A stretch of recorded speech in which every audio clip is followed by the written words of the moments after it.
yun, good morning guys. Kamusta po ang lahat? So panibagong araw, panibagong pagbablog.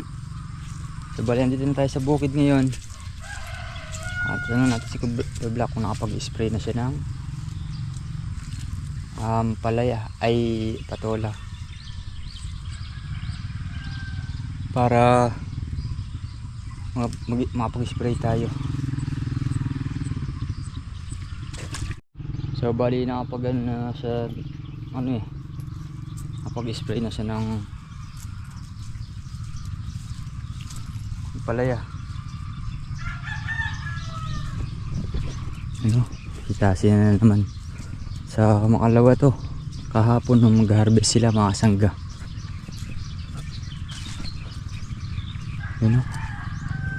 Guys, parami yung bunga.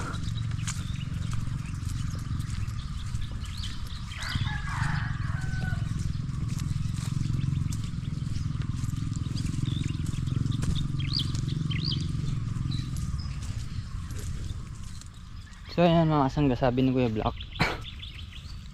mag-i-spray na siya ng ng patola. So tayo mag-ano lang tayo mga sangga. Yun nga, isasabit natin yung mga usbong.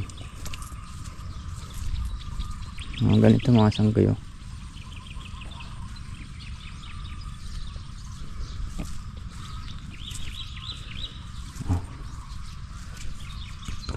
Naabunuhan na rin kahapon magisan. Yan. Sana dumami pa bunga ng ampalaya natin mga sangga para lalong maraming mapitas. So guys,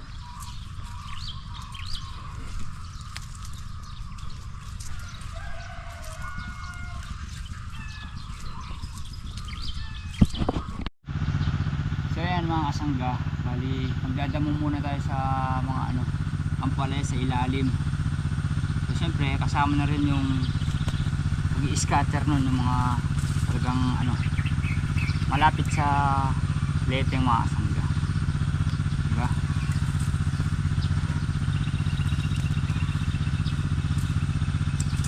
Ganyan lang mga kasangga, diba talaga nagpapaano na usbong.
So yan mga sangga, tingnan nyo mga sangga, nadamo natin, lumilinis sa ilalim. Pagka nausbungan niya mga sangga, lilito na yung mga puno niyan para mas bumilis pa ulit umakyat mga kasangga. Kasi pagka inabunuhan mo, halos sa ilalim lang yung kumakain niyang abono, yung sustansya ba. Kaya kailangan talaga malinisan muna mga sangga, and then matalbusan sa ilalim. Yun Saka yung iba mga sangga kinakain ng mga tinutusok ng putakti, kaya naninilaw yung iba. Kamukha nito mga sangga, ito natusok na to, obligado tsaga-tsaga nga lang mga sangga. So bali yan, tapusin na natin yung umpisa na natin yung inaano natin. Pati yung madidilaw na dahon mga sangga, tinatanggal ko na rin.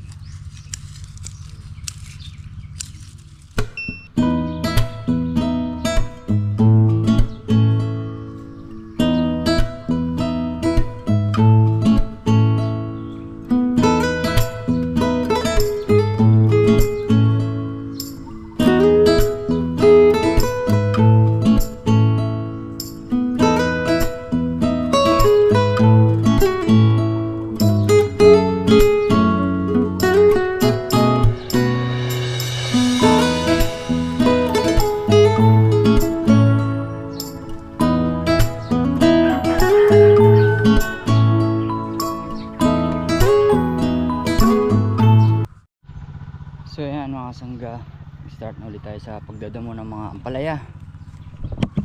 Ayun mga nalinis natin mga sangga. Bali nakadalawang tudling pa lang tayo. Nakakapatubig lang kahapon mga sangga. Tuyo na naman, no? Eh, hirap talaga pagka ganyan yung sobrang init. Apektado lahat. Halaman, mga alagang hayop. Ito yung isang mga sanggayo. Mga natutusok. Nakakapanghinayang lang. Ay. So dito malapit natin mayari ito. Bali dito na tayo niyan mga sangga.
Kaya mga sangga, yung malalayo sa punong damo, binubunot na lang natin. Pero yung malalapit, hindi obra. Dahil magagalaw yung mga ugat nila. Mamatay mga sangga. Kaya medyo malalayo lang inaano natin. Binubunot. Pero yung malalapit, binugunting na lang natin.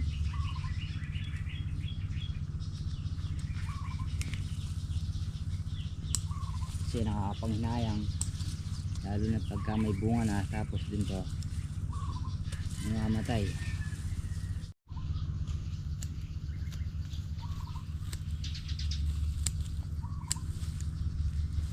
Tsaka inaalis na rin pala natin mga sangga yung dilaw na dahon.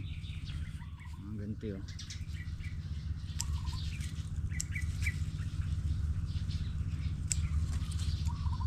Tapos mga naglag na sanga by scatter na, di ba?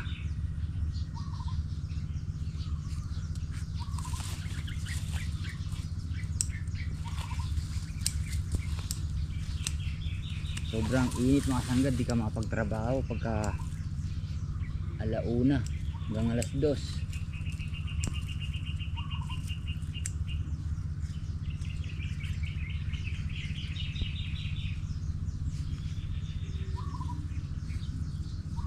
Dahil nga sa dala ng init.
sangga, tignan yung resulta ng ginawa natin mga sangga. Malinis na. Ayan, tataba na ba yung puno niyan mga sangga, dahil pagka matatanggalan na ng dahon yung hanggang dito mga sangga, yung hindi na pwedeng anuhan, para lumabong siya sa dito, para bumilis musbong. Tapos ang inan na lang natin mga sangga, iniwan na lang natin dito yung mapapakinabangan, mga ganito mga sangga, yan mapapakinabangan niya, tatalbos. So yung maliliit na kadangkal mga sangga, iniwan na natin, inalis na rin natin, kasi para dire-diretso na yung vitamin sa pinaka principal niya, yung dito, yung mga dito mga sangga. Alam mo ito, gunting natin, tatanggalin na natin yan, yung dito, yun medyo magulang na ito. Kahit matanggal mo ito mga sangga, di na rin uobra dahil magulang na siya. Pero ito, yan ang pantalbos, nakukuha pa yan, mapapakinabangan pa. So ayan mga sangga, tsaga-tsaga nga lang, ito makukuha pa to, pero hindi to, hindi na mga sangga. Pero yung malalaki na mataas na, hindi na natin makukuha yun. Ngayon kamukha nito, ito ubra pa to. Yan, iniwan na lang natin yung mga mapapakinabangan na yun, diba? Ayan guys, makikita mo na sa ilalim, diba? Sasagain natin yan. Ating mga kasangga, tignan nyo naman paano din natin aalisin yung usbong niya, mas mataba pa sa ilalim. Obligado talagang matanggal mga kasangga. Yan, tignan nyo naman, So yan mga kasangga, malihapon na rin, pahinga na tayo. Ay, nakatatlong tudling naman tayo mga kasangga. Yan, dami pang yung damuhin mga kasangga. Tsaga-tsaga lang natin yan. Medyo maninipis na lang naman yung gawin dito, may makapal, may manipis, diba? So yan mga kasangga, uwi na tayo. Magluluto pa tayo ng maulam yan, diba? So let's go na. So yan mga kasangga, bali andito na tayo sa bahay. Isira ninyo. Ayaw niya. Sarap na yun. Pinin mo kasi yan. Yes. Isda, tilapia. Ihaw tayo mga kasangga.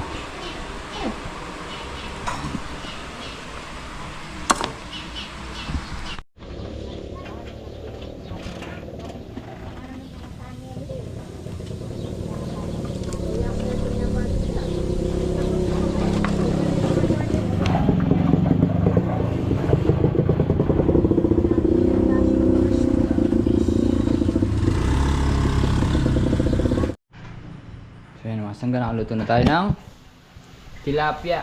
Ayan, dito si Mami matutulog. Sangga, kain na po tayo. Check up ni Glessy bukas. Dito siya, maaga tayong aalis. Sunod daw siya bukas, naglamig.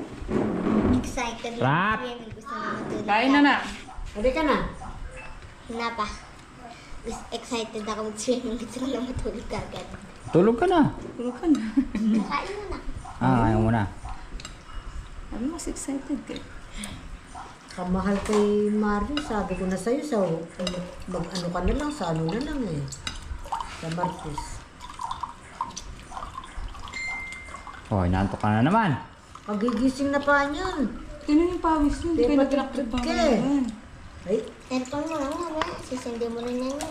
mag-electric pa na lang tayo din sana. Doon lang sa kwarto matulog.